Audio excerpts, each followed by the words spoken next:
Seoul, an elaborate game of smoke and mirrors being played by Washington and Pyongyang. President Donald Trump suddenly had the last word.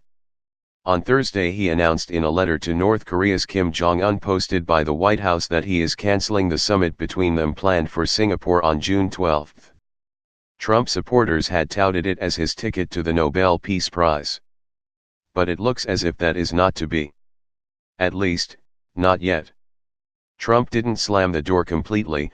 I felt a wonderful dialogue was building up between you and me, and ultimately, it is only that dialogue that matters. Someday, I look very much forward to meeting you.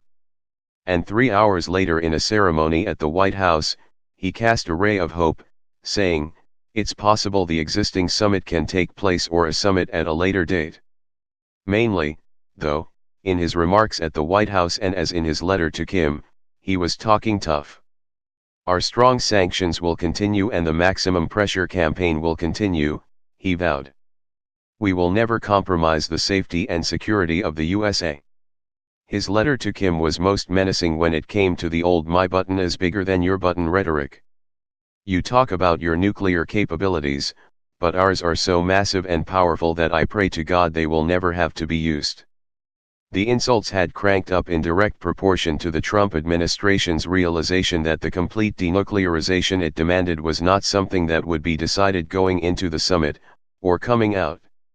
Which led to ever more exigent statements by administration officials, and increasing truculence by Kim's government.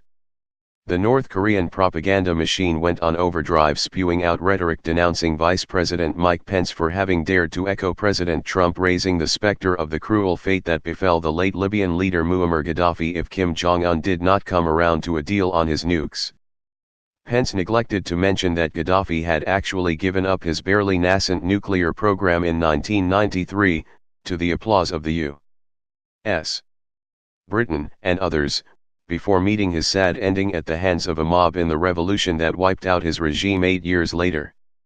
Here's what Pence said on Fox that totally infuriated the North Koreans. There was some talk about the Libyan model last week, and you know, as the president made clear, this will only end like the Libyan model ended if Kim doesn't make a deal. As for whether those words sound like a dire threat against Kim, Pence responded, I think it's more of a fact.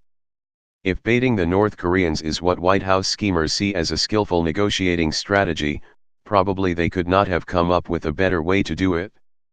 A North Korean vice foreign minister, Ko Sun-hwe, came out with a statement in her own name in which she could simply not suppress my surprise at such ignorant and stupid remarks gushing out from the mouth of the U.S. Vice President.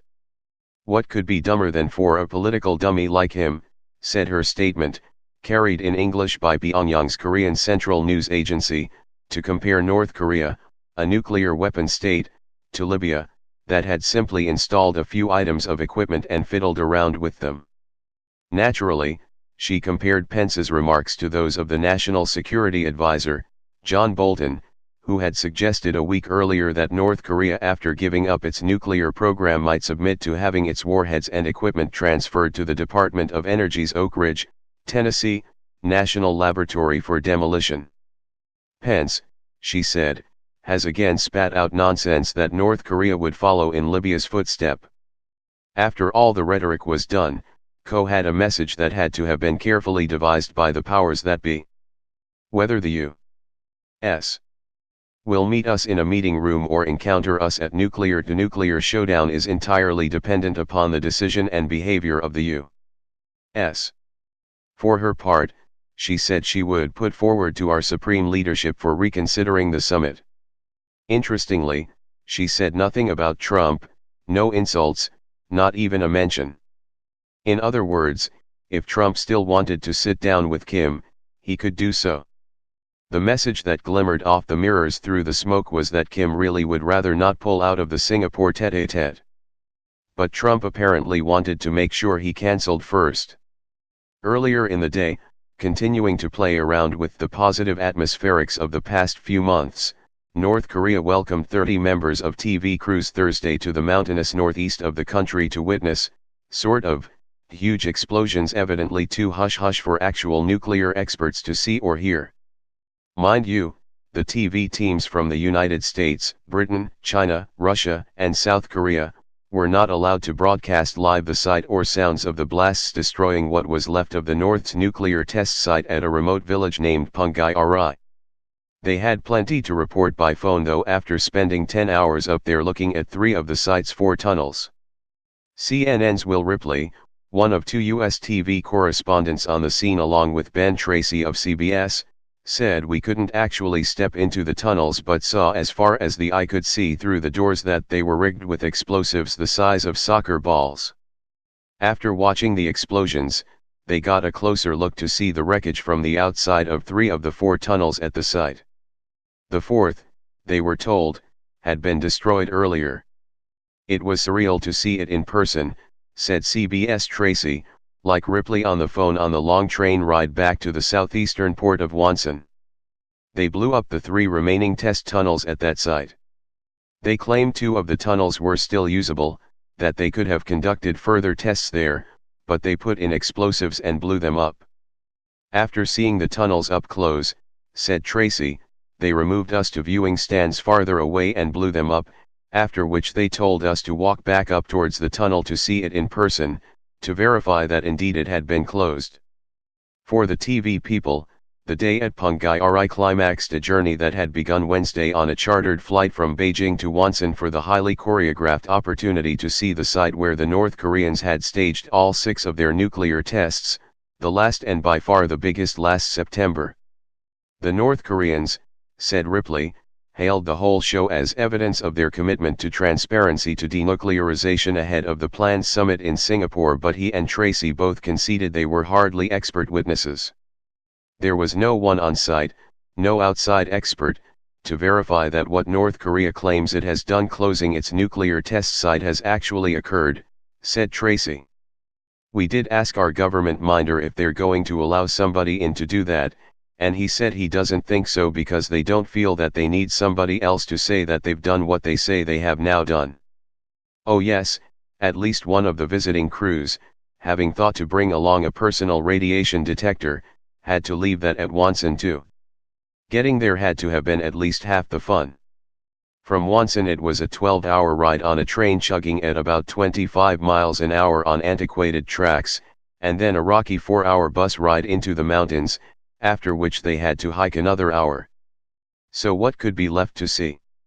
The site was already basically unusable, thanks in large measure to that blast in September that destroyed tunnels and equipment, knocked off slabs of the mountain in which the blast tunnel was dug, sent tremors for miles around and presumably killed people too. No wonder the North Koreans banned experts and analysts and anyone who might be able to figure out what really had happened. Better to have images of the explosion not as it happened by after the TV people had made it down the mountain and back to safety in Wonsan and then Beijing. Not to worry, surmised the experts at 38 North, the Washington think tank that loves to produce reports, complete with satellite imagery, of whatever the North is up to. Refuting media reports that dismantling buildings and closing the tunnels would be tantamount to destruction of evidence, a commentary by Frank Pabian, a one-time chief inspector for the International Atomic Energy Agency, assured everyone the forensic evidence will outlast any explosions that may be used to collapse or seal the test tunnels. Anyway, he added, the Comprehensive Test Ban Treaty Organization, if it ever gets the chance to do an on-site inspection, has the tools to conduct drill-back operations into the various test cavities to determine the composition of the materials used in each device that was tested. Good luck with that. If anything was clear from the nature of the journalists' expedition to Punggye-Arai, it was that the North Koreans were not about to let anyone do any testing anywhere, whether there or at Yongbyon or any of the numerous caves and tunnels scattered around the country where presumably they've got much else to hide, including their program for producing warheads with highly enriched uranium. Although Siegfried Hecker, former director of the Los Alamos National Laboratory, some years ago was invited to see a North Korean HU facility, it's assumed the North is concealing most of what it's got.